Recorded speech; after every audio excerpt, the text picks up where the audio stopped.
മഹത്തായ ചടങ്ങിൻ്റെ അധ്യക്ഷൻ കാട്ടിരി സൈദലവി സാഹിബ്, വേദിയിൽ ഇരിക്കുന്ന എൻ്റെ പ്രിയങ്കരനായ സുഹൃത്തും KMCCയുടെ ഭാരവാഹിയുമായ പ്രിയപ്പെട്ട മാതാപ്പുഴ മുഹമ്മദ് കുട്ടി സാഹിബ്, അതുപോലെ വേദിയിൽ പ്രിയപ്പെട്ട സുഹൃത്തുക്കൾ ബക്കർ ചെർണൂർ, അതുപോലെ പ്രിയങ്കരനായ സുഹൃത്ത് സവാദ്, അതുപോലെ വേദിയിലിരിക്കുന്ന ആദരണീയരായ മൊയ്തീൻ കോയ ഹാജി സാഹിബ്, അതുപോലെ ഈ ചടങ്ങിൻ്റെ സംഘാടകരായ സുഹൃത്തുക്കൾ പ്രിയപ്പെട്ട നബീൽ, അതുപോലെ പ്രിയപ്പെട്ട മുഹമ്മദ് കോയ സാഹിബ് സി, പ്രിയപ്പെട്ട സുഹൃത്ത് നവാസ്, ഈ മഹത്തായ ചടങ്ങ് ശ്രദ്ധിച്ചുകൊണ്ടിരിക്കുന്ന നല്ലവരായ നാട്ടുകാരെ, ജനാധിപത്യ വിശ്വാസികളെ, അസ്സലാമു അലൈക്കും വറഹ്മത്തുള്ളാഹി വബറകാതുഹു. സഹോദര സമുദായ അംഗങ്ങൾക്ക് എൻ്റെ പ്രിയപ്പെട്ട പ്രസ്ഥാനത്തിൻ്റെ സ്നേഹാഭിവാദ്യങ്ങൾ. മുസ്ലിം ലീഗിൻ്റെ ഈ പ്രദേശത്തെ കമ്മിറ്റി സംഘടിപ്പിച്ച ഈ രാഷ്ട്രീയ വിശദീകരണ പൊതുയോഗത്തിൽ എത്തിപ്പെടാൻ സാധിച്ചതിൽ അതിയായ സന്തോഷമുണ്ട്. ഞാൻ അല്ലാഹുവെ സ്തുതിക്കുന്നു. ഇതിൻ്റെ സംഘാടകരോടുള്ള കൃതജ്ഞതയും കടപ്പാടും അറിയിക്കുകയും ചെയ്യുന്നു. ഇന്ത്യൻ യൂണിയൻ മുസ്ലിം ലീഗ് ഇന്ത്യ രാജ്യത്ത് ശ്രദ്ധേയമായ നിലപാടുകൾ വെച്ച് പുലർത്തുന്ന ഒരു രാഷ്ട്രീയ പ്രസ്ഥാനമാണ്. നമുക്കൊക്കെ അറിയാവുന്നതുപോലെ രാജ്യം അതിഭയാനകമായ ഒരു ഭവിഷ്യത്തിനെ നേരിട്ടുകൊണ്ടിരിക്കുകയാണ്. വിശ്വാസികളെ സംബന്ധിച്ചിടത്തോളം അവർക്ക് ആശങ്കക്ക് വക നൽകുന്ന കാര്യങ്ങളാണ് നിയമനിർമ്മാണ സഭകളിൽ നിന്നൊക്കെ നമ്മൾ കേട്ടുകൊണ്ടിരിക്കുന്നതും അനുഭവിച്ചു കൊണ്ടിരിക്കുന്നതും. നമ്മൾ വിചാരിക്കുന്നത് പോലെയല്ല. രാജ്യത്തിൻ്റെ ഭരണകൂടം ഒരു തീരുമാനമെടുത്താൽ അതിൻ്റെ പ്രതിഫലനം ഓരോ വീട്ടിലും ഓരോ വ്യക്തിയിലും ഉണ്ടാകും എന്നതിൻ്റെ തെളിവാണ് ഇന്നലെ 1000-ൻ്റെയും 500-ൻ്റെയും നോട്ട് സംബന്ധിച്ച തീരുമാനം വന്നപ്പോൾ നമ്മളൊക്കെ അനുഭവിച്ചത്. അവിടെ സ്വിച്ച് ഇട്ടാൽ ഇവിടെ കത്തും, അവിടെ ഓഫാക്കിയാൽ ഇവിടെ ഓഫാകും എന്നുള്ളത് ആളുകൾക്ക് ബോധ്യമായി. ഏക സിവിൽ കോഡിൻ്റെ കാര്യത്തിലും ഇതുപോലെ ഗവൺമെന്റ് ഒരു തീരുമാനമെടുത്താൽ അതിനെ അംഗീകരിക്കാൻ ബാധ്യസ്ഥരാണ് വിശ്വാസിയടക്കം. അവൻ്റെ വിവാഹമോചനം, സ്വത്തവകാശം, അവൻ്റെ ജനാസ മറവ് ചെയ്യുന്നത് ഉൾപ്പെടെയുള്ള വ്യക്തിപരമായ കാര്യങ്ങളിൽ ഇന്ത്യ മഹാരാജ്യത്ത് ഒരു തീരുമാനം വന്നാൽ ആ തീരുമാനം നമ്മൾ അംഗീകരിക്കേണ്ടി വരും. ഇപ്പോൾ ഇന്നലെ ഇത് സംബന്ധമായ തീരുമാനം വന്നപ്പോഴൊക്കെ ആളുകൾ അങ്കലാപ്പിലാണ്. ചില ആളുകൾക്കൊന്നും ഉറക്കില്ല. ചിലർ ടി വിക്ക് മുമ്പിലിരുന്ന്, ഞാൻ എൻ്റെ അടുത്തറിയുന്ന ഒരു ചെറുപ്പക്കാരൻ ടി വിക്ക് മുന്നിലിരുന്ന് ഇങ്ങനെ വാർത്ത കാണണം, അമേരിക്കയിൽ എന്ത് സംഭവിച്ചു എന്ന്. അപ്പോൾ അവിടെ ട്രംപോ ഹിലരിയോ എന്നുള്ള ഫ്ലാഷ് ന്യൂസ് ഇങ്ങനെ കാണിക്കുന്നു. അപ്പോൾ വാപ്പ പറയുന്നത് ഇവിടെ 500 1000 എന്നുള്ള ബേജാറിലാണ്. അപ്പോൾ ആ സമയത്ത് ചെന്ന് മര്യാദക്ക് ഒന്ന് ഓഫാക്കിക്കാണ്. എന്താണ് ആശങ്ക? ഓരോരുത്തരെ വിളിക്കുകയാണ്. പാതിരാവിലൊക്കെ വല്ല ഭൂമി കുലുക്കം ഉണ്ടായതുപോലെയാണ് ആളുകൾ പുറത്തിറങ്ങിയിട്ട് എൻ്റെ 500 ഞാൻ എന്താ കാട്ടുക, എൻ്റെ 1000 കൊണ്ട് എന്താ കാട്ടുക എന്ന് മനുഷ്യന്മാരാകെ ഒരു അങ്കലാപ്പിൽ. ആലോചിച്ച് നോക്കൂ, എന്തുകൊണ്ടാണത്? രാജ്യത്തിൻ്റെ ഭരണകൂടം എടുക്കുന്ന തീരുമാനങ്ങൾ പെട്ടെന്ന് ആളുകളെ ബാധിക്കും. അത് ഡീസൽ നിന്നാൽ ഒരല്പം കൂട്ടും, അത് ഡീസൽ നിന്നാൽ പെട്രോൾ നിന്നാൽ അതൊക്കെ ബോധ്യമാണ്. ഞാനിപ്പം കൊണ്ട് വരുമ്പോൾ എനിക്ക് എന്തെങ്കിലും ചെറുതായി കഴിക്കാൻ വേണ്ടി കയറിയ ഒരു ഹോട്ടലിൽ അയാൾ ആദ്യം തന്നെ എന്നോട് തിരിച്ചു ചോദിക്കുന്നത് 500 ആണോ എന്നാണ്. ഞാൻ അത്ഭുതപ്പെട്ടു പോയി. അത് ഇന്നത്തെ ഒരു സാഹചര്യമാണ്. ഇന്ന് സകല സംവിധാനങ്ങളും ഒന്ന് നിശ്ചലമായിരിക്കുകയാണ്. ഗവൺമെന്റിന് അതിലുദ്ദേശങ്ങളുണ്ട്, അതിൻ്റെ നല്ല വശങ്ങൾ നാട് മനസ്സിലാക്കിയിട്ടുണ്ട്. ഞാൻ പറയുന്ന വിഷയം അതല്ല. മുസ്ലിം ലീഗിന്റെ ഈ നയവിശദീകരണ പൊതുയോഗ വേദികൾ എന്ന് ഞാൻ പറയുന്നത് ഭരണകൂടം എടുക്കുന്ന തീരുമാനങ്ങൾ അംഗീകരിക്കാൻ നാട്ടുകാർ ബാധ്യസ്ഥരാണ്, പ്രജകൾ ബാധ്യസ്ഥരാണ്. അതാണ് ജനാധിപത്യം. അങ്ങനെയുള്ള നാട്ടിൽ ഇത്തരത്തിലുള്ള തീരുമാനങ്ങൾ വരുമ്പോൾ അത് വിശ്വാസിയെ ബാധിക്കും എന്ന് മുസ്ലിം ലീഗ് പറയുമ്പോൾ വേണ്ടാത്ത കാര്യങ്ങൾ ചർച്ച ചെയ്തുകൊണ്ടാണ് ഈ രാജ്യത്ത് ആളുകളുടെ ശ്രദ്ധ തിരിക്കുന്ന ചില ആളുകൾ. നമ്മൾ ഈ രാജ്യത്ത് വെച്ച് പുലർത്തുന്ന നിലപാട് എന്താണ്? ഒരു ചെറിയ രാഷ്ട്രീയ പാർട്ടിയായ മുസ്ലിം ലീഗ് നിയമനിർമ്മാണ സഭകളിൽ ചെയ്തു വരുന്ന കാര്യങ്ങൾ ഈ സമയത്ത് മഹത്തരാണ്. ഇവിടെ ഈ ലീഗിന്റെ ഈ പൊതുയോഗത്തിലാണ് ഇതൊക്കെ നമുക്ക് വിശദീകരിക്കാൻ സാധിക്കുക. മറ്റൊരു രാഷ്ട്രീയ പാർട്ടിക്ക് അങ്ങനെ കഴിയണമെന്നില്ല. അവർ രാജ്യത്തിന്റെ മറ്റു കാര്യങ്ങളെ കുറിച്ച് ചർച്ച ചെയ്യും. ഞാൻ പറയുന്നു, ലീഗും ലീഗല്ലാത്തവരുമായി ഇവിടെ വിശ്വാസികൾ ധാരാളം ഉണ്ടാകും ഈ മാതാപ്പുഴയിൽ എന്ന് ഞാൻ മനസ്സിലാക്കുന്നു. രാജ്യത്തിന്റെ ഭരണകൂടത്തിൽ നിന്ന് വരുന്ന തീരുമാനങ്ങൾ നമ്മൾ അംഗീകരിക്കേണ്ടി വരും. അങ്ങനെ വരുമ്പോൾ നിയമനിർമ്മാണ സഭകളിൽ നിയമങ്ങൾ ഭേദഗതി ചെയ്യാനുള്ള അധികാരമുണ്ട്. കേരള സംസ്ഥാനവും കേരളേതര സംസ്ഥാനവും തമ്മിലുള്ള ഒരു ചെറിയ വ്യത്യാസം, എന്നാൽ ഒരു വലിയ മാറ്റം ഞാൻ ഈ കഴിഞ്ഞ ബലിപെരുന്നാളിന് അനുഭവിച്ചത് നിങ്ങളുമായി പങ്കുവെക്കുകയാണ്. ഗൂഡല്ലൂരിലേക്ക് കടന്നു പോകുമ്പോൾ തമിഴ്നാടിന്റെ ബോർഡിലെത്തിയപ്പോൾ അവിടെയുള്ള മസ്ജിദുകളുടെ മുമ്പിൽ ഒരു ബോർഡുണ്ട്. അതിതാണ്, ആ ബോർഡിൽ എഴുതി വച്ചിരിക്കുന്നത്, ഈ പള്ളിയുടെ പരിസരത്ത് ബലിയറുക്കുന്നു എന്നറിഞ്ഞാൽ താഴെ നമ്പറിൽ വിളിച്ചറിയിക്കുക ശിവസേന. ഈ പള്ളിയുടെ പരിസരത്ത് ബലിയറുക്കുന്നു എന്നറിഞ്ഞാൽ താഴെ നമ്പറിൽ വിളിച്ചറിയിക്കുക ശിവസേന. എന്നാൽ ആ ചുരം ഇറങ്ങി വന്നാൽ, കേരളത്തിന്റെ അതിർത്തിയിൽ വന്നാൽ, ഒരു നമസ്കാര പള്ളിയുടെ മുമ്പിൽ കാണുന്ന ഒരു ബോർഡ്, കേരളത്തിന്റെ ബോർഡ് കടന്നെത്തുമ്പോ അവിടെ ഒരു ബോർഡ് കാണാം പള്ളിക്ക് മുമ്പിൽ, ഉളുഹിയത്തിൽ പങ്കെടുക്കാൻ ആഗ്രഹിക്കുന്നവർ താഴെ നമ്പറിൽ ബന്ധപ്പെടുക മഹല്ല് സെക്രട്ടറി. അതാണ് ഈ വ്യത്യാസം. അതാണ് ഈ വ്യത്യാസം. എന്താണ് കേരളത്തിൽ ഈ വ്യത്യാസമുണ്ടായത്? കേരളത്തിലെ ഹൈന്ദവരടക്കമുള്ള ബഹുസ്വര സമൂഹത്തെ ലീഗ് ബോധ്യപ്പെടുത്തിയ ഒരു വസ്തുതയുണ്ട്. അതെന്താ? പെരുമാറ്റം നന്നാക്കി നമ്മുടെ ആദർശത്തിലും ആശയത്തിലും അടിയുറച്ചു നിന്നുകൊണ്ട് തന്നെ നമ്മൾ സഹോദര സമുദായാംഗങ്ങൾക്ക് നമ്മെക്കുറിച്ച് പരിചയപ്പെടുത്തി. നമ്മൾ ക്ഷേത്രത്തിന്റെ കാര്യത്തിൽ എന്ത് നിലപാടുകാരാണ്, നമ്മൾ പള്ളിയുടെ കാര്യത്തിൽ എന്ത് നിലപാടുകാരാണ്, നമ്മൾ ഈ രാജ്യത്ത് വെച്ച് പുലർത്തുന്ന നിലപാട് എന്താണ് എന്നവർ മനസ്സിലാക്കി. നമ്മൾ ജനാധിപത്യത്തെ മാനിക്കുന്നവരാണ്. തെരഞ്ഞെടുപ്പിൽ തോറ്റാൽ സഭയിൽ പോകണം, തെരഞ്ഞെടുപ്പിൽ ജയിച്ചാൽ സഭയിൽ പോകണം, തോറ്റാൽ വീട്ടിൽ പോകണം എന്ന രാഷ്ട്രീയത്തിന്റെ അദബ് പാലിക്കുന്നവരാണ് നമ്മൾ. പിന്നെ അവിടെ ഞഞ്ഞാമിഞ്ഞ വർത്തമാനമില്ല. കാലിക്കറ്റ് യൂണിവേഴ്സിറ്റിയിൽ MSF ജയിച്ചപ്പോ ഒരു തവണ SFI കേസ് കൊടുത്തു. ഇവിടെ MSF തെരഞ്ഞെടുക്കപ്പെട്ടിരിക്കുന്നു കഴിഞ്ഞ തവണ. ആ കേസിന്റെ വിധിയിൽ അവർ പറഞ്ഞത് ജനാധിപത്യത്തിൽ ഭൂരിപക്ഷം കിട്ടുന്നവർ ജയിക്കും എന്നുള്ളതാണ്. അതിന് വേറെ വർത്തമാനമില്ല. ഇപ്പോൾ മുസ്ലിം ലീഗ് താനൂരിൽ പരാജയപ്പെട്ടിട്ടുണ്ട്. ലീഗ് സ്ഥിരമായി ജയിച്ചു വരുന്ന പല സ്ഥലങ്ങളിലും ലീഗ് തോറ്റ അനുഭവങ്ങളുണ്ട്. കിട്ടാത്ത സ്ഥലങ്ങളിൽ കിട്ടിയിട്ടുണ്ട്. പക്ഷെ അതൊന്നുമല്ല ചർച്ച. ഞങ്ങളുടെ എതിരാളികൾ ഞങ്ങൾ തോറ്റ സ്ഥലത്തെ ചൂണ്ടിക്കാണിച്ച്, എന്നാലും 35 കൊല്ലം കഴിഞ്ഞ താനൂരല്ലേ, അതൊരു മണ്ഡലാണ്. എന്നാ 35-40 കൊല്ലമുള്ള ബംഗാള് കൊലായിട്ട് ഇടിഞ്ഞ് അതിലൊരു ബേജാറുമില്ല. മുഖ്യമന്ത്രി തോറ്റ്, മന്ത്രിമാര് തോറ്റ്, വേണ്ടപ്പെട്ട സകല സാധ്യമാരും തോറ്റിട്ടുണ്ട്. അതേക്കുറിച്ച് യാതൊരു ചർച്ചയുമില്ല. വിഷയം എന്താണ്? ഇവിടെ ഇന്ത്യൻ യൂണിയൻ മുസ്ലിം ലീഗ് ജനാധിപത്യത്തെ മാനിച്ചു നീങ്ങുന്നു.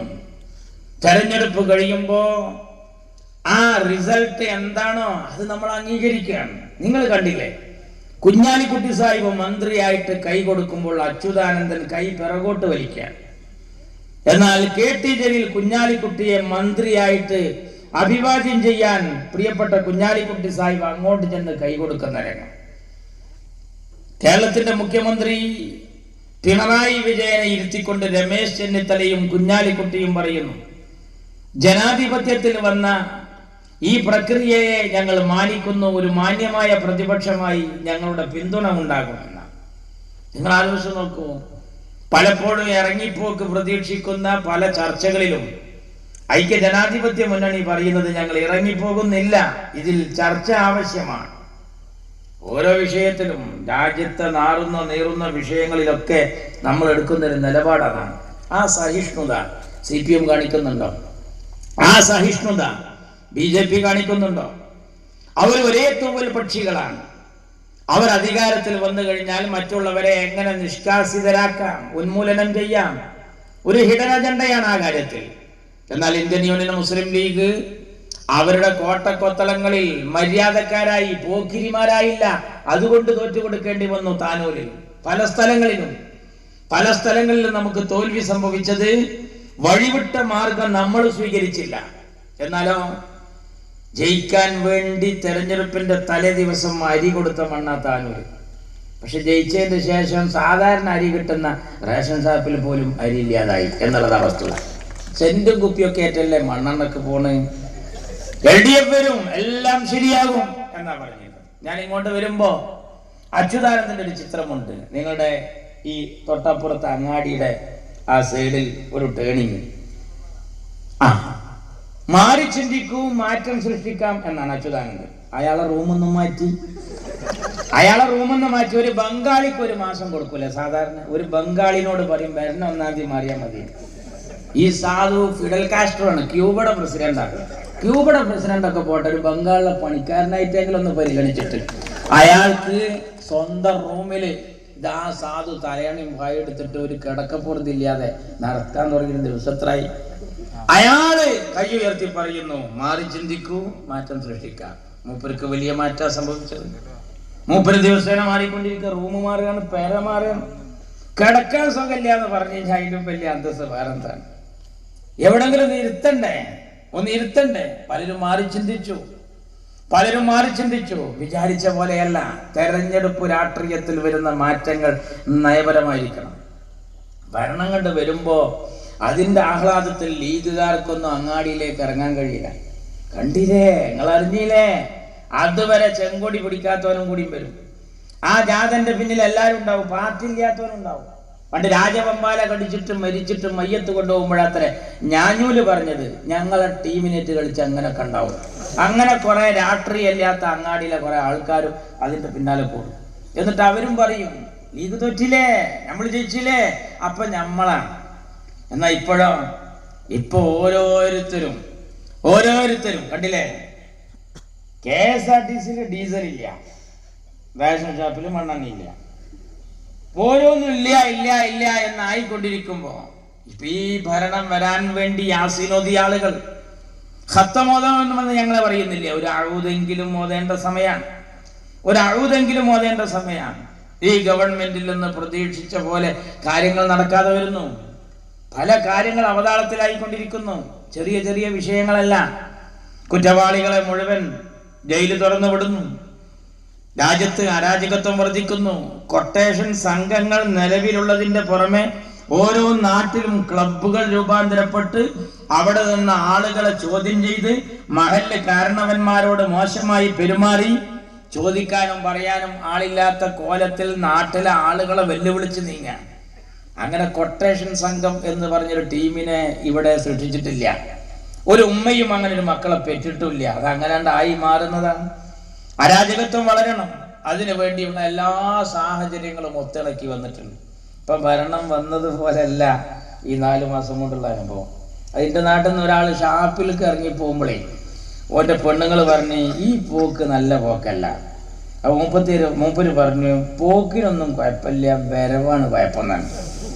അതുപോലെ ആ ജയിക്കണ നേരത്തൊന്നും ഒരു കുഴപ്പമുണ്ടായിരുന്നു. എല്ലാവരും ഭയങ്കര ഹാപ്പി ആയിരുന്നു. കാരണം എന്താണെന്നറിയോ, ലീഗ് തോൽക്കല്ലേ, കാണാൻ ഭയങ്കര രസല്ലേ. പല സ്ഥലത്തും ചെന്നിട്ട് മുസ്ലിം ലീഗിനെതിരെ ഇനി പറയാത്ത വാക്കുകളില്ല.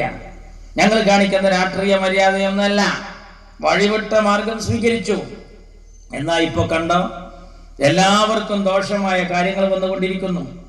എല്ലാവർക്കും ദോഷമായ വിശ്വാസിക്ക് അതുപോലെയുള്ള കാര്യങ്ങൾക്ക് ദോഷമായി വരുന്ന കാര്യങ്ങൾ വന്നിരിക്കുന്നു. അപ്പുറത്ത് നരേന്ദ്രമോദി ഒരു ഭാഗത്ത് ഇത്തരത്തിലുള്ള കാര്യങ്ങൾ ചെയ്യുമ്പോൾ ശ്രദ്ധ തിരിച്ചുവിടുന്ന പണിയിലാണ് കേരളത്തിൽ CPM ചെയ്യുന്നത്.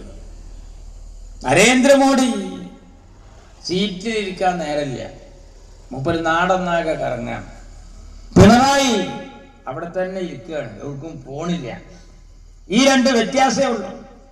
എന്നാൽ ഇവർ രണ്ടു കൂട്ടരും ചെയ്യുന്ന കാര്യങ്ങൾ ഓരോരുത്തർക്കും ജനകീയ വിഷയത്തിൽ മാത്രമല്ല, നാടിന്റെ പൊതു നന്മക്ക് നല്ല സ്ഥിതിവിശേഷം ഉണ്ടാക്കുന്ന രൂപത്തിൽ എല്ലാ കാര്യങ്ങളും പോയിക്കൊണ്ടിരിക്കുന്നത്.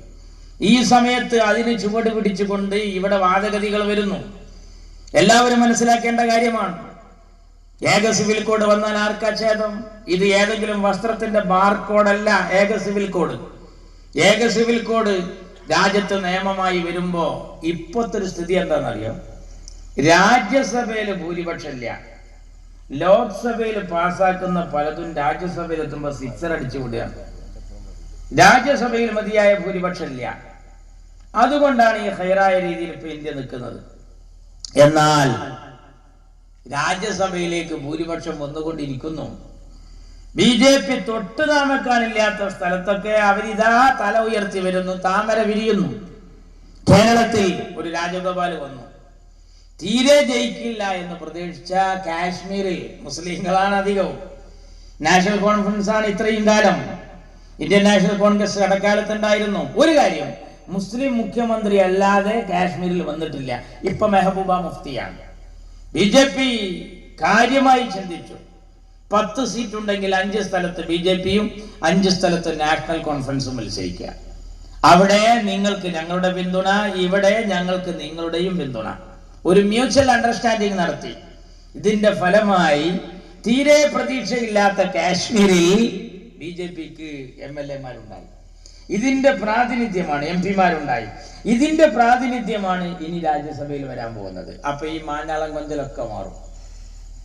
ആലോചിക്കണം, താനൂർ കേരള മുസൽമാൻ ആദ്യമായി ദർസ് നടത്തിയ സ്ഥലങ്ങളിൽ ഒരു നാടാണ്. അവിടെ 10 താമരയാണ് നഗരസഭ തെരഞ്ഞെടുപ്പിലേക്ക് വിരിഞ്ഞത്. ആ 10 സ്ഥലത്തും അബ്ദുറഹിമാനാണ് ലീഡ് ചെയ്തത്. അബ്ദുറഹിമാൻ രണ്ടത്താണിയല്ല. കാസർകോട്ട് മഞ്ചേശ്വരത്ത് അബ്ദുറസാഖ് എന്ന റദ്ദുച്ച മത്സരിച്ച ആ മണ്ഡലത്തിൽ ഞാൻ നേരിട്ട് പോയി അനുഭവിച്ച പ്രദേശങ്ങൾ, ആലമ്പാടി പോലത്തെ പ്രദേശം, 247 അമുസ്ലിങ്ങളെ ആ വാർഡിലുള്ളൂ. ഞാൻ പറയുന്ന അക്കം നിങ്ങൾ മനസ്സിൽ ഓർമ്മ വേണം. 247 അമുസ്ലിങ്ങൾ, ഹൈന്ദവ വോട്ട്. അത് കോൺഗ്രസ് ആവാം, BJP ആവാം, മാർക്സിസ്റ്റ് ആവാം, അല്ലെങ്കിൽ ഒരു പാർട്ടി ഇല്ലാത്തവരാവാം. പക്ഷേ അബ്ദുറസാഖ് എന്ന റദ്ദുച്ചക്കെതിരെ മത്സരിച്ച സുരേന്ദ്രന്റെ താമര ചിഹ്നത്തിൽ 416 വോട്ട് വന്നിരിക്കുന്നു. ഇതിന് BJP-ക്കാരെങ്കിലും ചെയ്തോ, കോൺഗ്രസിന് ചെയ്തോ, CPM ചെയ്തോ, എല്ലാവരും കൂടി ഒന്നിച്ച് ചെയ്താൽ തന്നെ ഇത്ര കിട്ടാൻ പാടില്ല. ആകെ 247 ആളെ ഉള്ളൂ അവിടെ. പക്ഷെ 416 താമരക്ക് കിട്ടി എന്ന് പറഞ്ഞാൽ സ്വസമുദായത്തിൽ നിന്ന് സ്വതക്കയായും സക്കാത്തായും കിട്ടി എന്ന് ഉറപ്പാണ്. ഇതിൽ നിന്ന് നമ്മൾ എന്ത് മനസ്സിലാക്കണം? എല്ലാവരും കൂടി ഒന്നാണ്ട് ആലോചിച്ചാൽ ഈ മാറ്റങ്ങളൊക്കെ നമുക്ക് വരുത്താൻ പറ്റും. മഞ്ചേരിയിൽ വരും, മലപ്പുറത്ത് വരും, പൊന്നാനി വരും. നമുക്ക് സ്വഭാവം ഇപ്പൊ ആരും ഒന്നിക്കണ്ട, നമുക്കൊക്കെ ഒന്നിക്കേണ്ടി വരും. കൂട്ടക്കരച്ചിൽ എന്നൊരു മിനിമം പരിപാടിയുടെ അടിസ്ഥാനത്തിൽ നമുക്കൊക്കെ ഒന്നിക്കേണ്ടി വരും. ഇൻഷാ അല്ലാഹ് കാത്തിരുന്ന് കാണാം. നമ്മൾ വിചാരിക്കുന്ന പോലെയല്ല. മുസ്ലിങ്ങൾക്ക് മാത്രം വോട്ടുള്ളൊരു മണ്ഡലമുണ്ട് ഇന്ത്യ രാജ്യത്ത്, ലക്ഷദ്വീപ്. ഒരൊറ്റ അമുസ്ലിമില്ല, ഒറ്റ അമുസ്ലിമില്ല. ഇവിടെയുള്ള ഇന്ത്യൻ നാഷണൽ കോൺഗ്രസിന്റെ പ്രവർത്തകരുണ്ടെങ്കിൽ ശ്രദ്ധിച്ച് കേൾക്കണം. നിങ്ങളുടെ കൂട്ടത്തിൽ എനിക്കേറെ ഇഷ്ടപ്പെട്ട ഒരു മഹാനാണ് PM സയ്യിദ്. ഈ ചേളാരിയിൽ സമസ്ത സമ്മേളനത്തിൽ അദ്ദേഹം വന്ന് പ്രസംഗിക്കുമ്പോ ഞാൻ അദ്ദേഹത്തിന്റെ പ്രസംഗം സാഗൂതം ശ്രദ്ധിച്ചതും ആ വരികളും ഇന്നും ഓർക്കുകയാണ്. നല്ലൊരു ദീനിയായ PM സയ്യിദ് തഹജ്ജുദ് നിസ്കരിക്കാൻ പേഴ്സണൽ സ്റ്റാഫിനോട് ഇശാറത്താക്കണം എന്ന് നേരത്തെ പറഞ്ഞു വെക്കുന്ന മഹാനാണ്.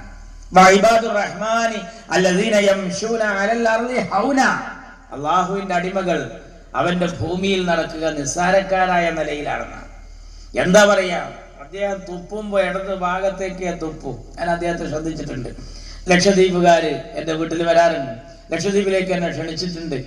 ഈ PM സയ്യിദ് എന്ന് പറയുന്ന ഒരു മനുഷ്യൻ ഇന്ത്യൻ നാഷണൽ കോൺഗ്രസിന്റെ കൂട്ടത്തിൽ എന്റെ ജീവിത ചരിത്രത്തിൽ ഞാൻ കണ്ട അത്ര തഖ്വയുള്ള ഇഖ്ലാസുറ്റ നല്ലൊരു ആബിദായ മനുഷ്യനാണ്. അദ്ദേഹം സ്ഥിരമായി ജയിച്ചു കയറുന്ന ലക്ഷദ്വീപിൽ ഒരു തവണ മാറ്റം വേണം. ഈ പറഞ്ഞ പോലെ തന്നെ മാറ്റത്തിനൊരു വോട്ട് ചോദിച്ചു. അവിടുത്തെ മുസ്ലിങ്ങൾ ഒരിക്കലും സമ്മതിക്കില്ല. കാരണം PM സയ്യിദ് അത്രക്കും മഹാനാണ്. ആരുണ്ട് മത്സരിക്കാൻ? ആരും തയ്യാറായില്ല. പക്ഷേ അവിടെ പോയി ക്യാമ്പ് ചെയ്ത് പ്രവർത്തിച്ചു. നമ്മുടെ മലയാളികളിൽ നിന്ന് ചില ആളുകൾ പോയി, അതിൽ മുൻപന്തിയിൽ നിന്ന് അവിടെ പോയി പ്രസംഗിച്ച ആളെ ഉണ്ടാക്കി കൊടുത്തു. ആ ആൾക്ക് വേണ്ടി പ്രസംഗിക്കുകയും ചെയ്തു. സഖാവ് മുള്ളൂർക്കര മുഹമ്മദ് അലി സഖാഫി.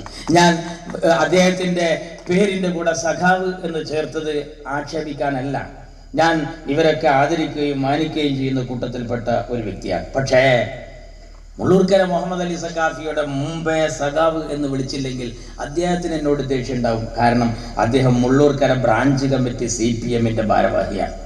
അദ്ദേഹം അത് ഇഷ്ടപ്പെടുന്ന ആളാണ്. എത്രത്തോളം? അദ്ദേഹം ഖലീലുല്ലാഹി ഇബ്രാഹിം നബി അലൈഹിസ്സലാമിന്റെ മകൻ ഇസ്മായിലിന്റെ വിളിയാളം കേട്ട് ഹജ്ജാജികളൊക്കെ കേരളത്തിൽ നിന്ന് പുറപ്പെടുന്ന ഒരു സമയത്താണ് പിണറായി വിജയൻ കേരളത്തിൽ ഒരു ജാഥ നടത്തുന്നത്. ആ ജാഥ നടക്കുന്ന സമയത്താണ് അദ്ദേഹം ഹജ്ജിന് വേണ്ടി തെരഞ്ഞെടുക്കപ്പെട്ട വിവരം വീട്ടുകാർ അദ്ദേഹത്തിന്റെ നമ്പറിൽ വിളിച്ചറിയിക്കുന്നത്. അതിന് അദ്ദേഹം തിരിച്ചയച്ചൊരു മെസ്സേജ് ഉണ്ട്. എന്താ മെസ്സേജ്? ഞാനിപ്പം പോകുന്നില്ല, ഞാൻ പിണറായിയുടെ ജാഥയിൽ പോകുമ്പോൾ എനിക്ക് മക്കത്തെത്തിയ അനുഭൂതി കിട്ടുന്നു എന്നുള്ളത് കൊണ്ടാണ് എന്ന് പറഞ്ഞ ബില്ലാളി വീരനാണ് ആ സഖാഫി. അയാൾ പോയിട്ട് ലക്ഷദ്വീപിൽ പോയി പ്രസംഗിച്ചു. ലക്ഷദ്വീപിൽ കീഴ്മേൽ മറിഞ്ഞു ഡോക്ടർ പൂക്കുഞ്ഞിക്കോയ എന്ന് പറയുന്ന ഒരാളെ LK അദ്വാനിയുടെ മുന്നണിയിലേക്ക് ജയിപ്പിച്ചു വിട്ടു. അള്ളാഹുവിനോട് നാളെ സമാധാനം പറയേണ്ടി വരും എന്നാണ് അവിടുത്തെ സമുദായത്തെ നോക്കി ഇദ്ദേഹം പ്രസംഗിച്ചത്. മൊബൈൽ ക്ലിപ്പിംഗ് നിങ്ങൾക്ക് സുലഭമാണ്, പരിശോധിക്കാൻ ഞാൻ വസ്തുനിഷ്ഠമായി പറയുന്നു. ലക്ഷദ്വീപുകാരോട് നിങ്ങൾ കാര്യങ്ങൾ പോയി അന്വേഷിക്കണം. ഭയങ്കര മാറ്റം ഉണ്ടായി. ബേപ്പൂരിൽ നിന്ന് കപ്പലിൽ പോകുന്ന സഹോദരിമാരെ അവര് ഹിജാബ് ധരിച്ചാണ് ലക്ഷദ്വീപുകാർ യാത്ര ചെയ്യാറ്. പക്ഷേ ഇയാൾ LK അദ്വാനിയുടെ മുന്നണിയിലേക്ക് വന്നതിന്റെ ശേഷം ചെക്കിംഗ് ഒരല്പം കൂടിപ്പോയി. ചെക്കിംഗ് കുറച്ച് അതിര് കടന്നുപോയി. ഞാനതിവിടെ വിശദീകരിക്കുന്നില്ല. അങ്ങനെ വന്നപ്പോ ആ സമാജം തീരുമാനിച്ചു, മാഷാ അല്ലാഹ്, ഇനി ജന്മത്തിൽ ഇങ്ങനെ ഒരു മാറ്റം നമ്മുടെ മണ്ണിൽ ഇല്ലാതിരിക്കട്ടെ. അവർ കൂട്ടുപ്രാർത്ഥന നടത്തേണ്ടി വന്നു. അതിന് ശേഷമാണ് അവിടെ ഹംദുല്ല സഈദ് എന്ന് പറയുന്ന PM സയ്യിദിന്റെ മകനെ ജയിപ്പിച്ചെടുത്തത്. മാത്രല്ല, അന്ന് ഡോക്ടർ പൂക്കുഞ്ഞിക്കോയെ ജയിച്ച സമയത്ത് കോൺഗ്രസിനാണ് ഇന്ത്യയിൽ ഭൂരിപക്ഷം. കോൺഗ്രസ് വെറുതെ ഇരുന്നില്ല. ജയിക്കാത്ത PM സയ്യിദിനെ കൊണ്ടുപോയി മന്ത്രിയാക്കി. ആ അദ്ദേഹത്തോട് പിന്നെ ഇവര് കാണിച്ച സമീപനം എന്താണ് വഫാത്താകുന്നത് വരെ എന്നുള്ളത് മാലോകരോട് നിങ്ങളൊന്ന് അന്വേഷിക്കണം. അപ്പൊ നമ്മൾ വിചാരിക്കുന്നത് പോലെയല്ല. നമ്മളൊന്നാണ്ട് സഹായിച്ചാൽ മതി, ഇതൊക്കെ കീഴ്മേൽ മറിയും, എല്ലാം കീഴ്മേൽ മറിയും. കാശ്മീരിലെ മുസ്ലിങ്ങൾക്ക് ഈ കഴിഞ്ഞ ബലിപെരുന്നാളിന് പെരുന്നാൾ ഉണ്ടായിരുന്നു. നമുക്ക് ബിരിയാണിയുടെ ഗന്ധം, അവർക്ക് വെടിമരുന്നിന്റെ ഗന്ധം. നമുക്ക് ഇവിടെ പടക്കം പൊട്ടിക്കുന്ന ശബ്ദം, അവർക്ക് വെടിയച്ചയുടെ കാതച്ച നിലക്കാത്ത ദിനരാത്രങ്ങൾ. അവിടുത്തെ ഈദ്ഗാഹിൽ പിഞ്ചോമന പൈതലിന്റെ രക്തം ഉറ്റി വീഴുന്നു. നമ്മൾ കോട്ടക്കുന്ന് പാർക്കിൽ പോയി കൈകൊട്ടിപ്പാടുമ്പോ അവർക്ക് കൂട്ടമായിരുന്നൊന്ന് കരയാൻ പോലും സ്വാതന്ത്ര്യം ഉണ്ടായിരുന്നില്ല. വസ്തുത നിങ്ങൾ മനസ്സിലാക്കണം. എന്തേ? കാശ്മീരിൽ മുസ്ലിം മുഖ്യമന്ത്രി ഇല്ലാതെ പോയത് കൊണ്ടാണ്. എന്തേ? പട്ടാളക്കാർക്ക് സംശയമായി അവരെ. എന്നാൽ കേരളീയ പൊതുസമൂഹത്തിന് ബാഫത്തിത്തങ്ങൾ, പൂക്കോയത്തങ്ങൾ, ഞങ്ങളുടെ പ്രിയപ്പെട്ട CH ഇവരൊക്കെ ചെയ്ത ഡ്യൂട്ടി എന്താണ്? ഞങ്ങൾ ചെയ്ത ഡ്യൂട്ടി എല്ലാവർക്കും വിശ്വാസത്തിലെടുക്കാവുന്ന കോലത്തിൽ ഞങ്ങൾ ഈ ബന്ധങ്ങൾ സുദൃഢമാക്കി. അവിടെയോ ഒരു തവണ BJP-യുടെ കൂടെ പോയാൽ പിറ്റത്തെ തവണ കോൺഗ്രസിന്റെ കൂടെ പോകും, പിന്നെ ജനതാ പാർട്ടിയുടെ കൂടെ പോകും. ആർക്കും വിശ്വാസമില്ലാത്തവരായി, കണ്ട വളക്കും കാലിലേക്കൊക്കെ ഓടുന്ന ഈയാമ്പാറ്റകളായി മാറിയപ്പോ ഡൽഹി ഇമാമിനോട് വരെ ഒരിക്കൽ കോൺഗ്രസ് പറഞ്ഞു, നിങ്ങളെ എങ്ങനെയാ വിശ്വസിക്കുക? നിങ്ങൾ ഈ LK അദ്വാനിക്ക് വേണ്ടി ഒരു തവണ വോട്ട് ചെയ്യാൻ ആഹ്വാനം ചെയ്തില്ലേ മസ്ജിദിൽ? ആലോചിക്കണം. ആർക്കും വിശ്വാസമില്ലാത്ത ആളുകളായി മാറി. എന്നാൽ കേരളീയ പൊതുസമൂഹ മണ്ഡലത്തിൽ മുസ്ലിം ലീഗിന്റെ ഈ ചന്ദ്രക്കല എല്ലാവരും മാനിക്കുന്ന രീതിയിലായി പോയി. ഞാൻ ഈ സമയത്ത് ഓർക്കുകയാണ്, ഒരല്പം കൂടി കൂട്ടും. ഞാൻ ഈ സമയത്ത് ഓർക്കുകയാണ്, ചാവക്കാട്ടേക്ക് പോകുമ്പോൾ മണത്തല പള്ളി വന്നു.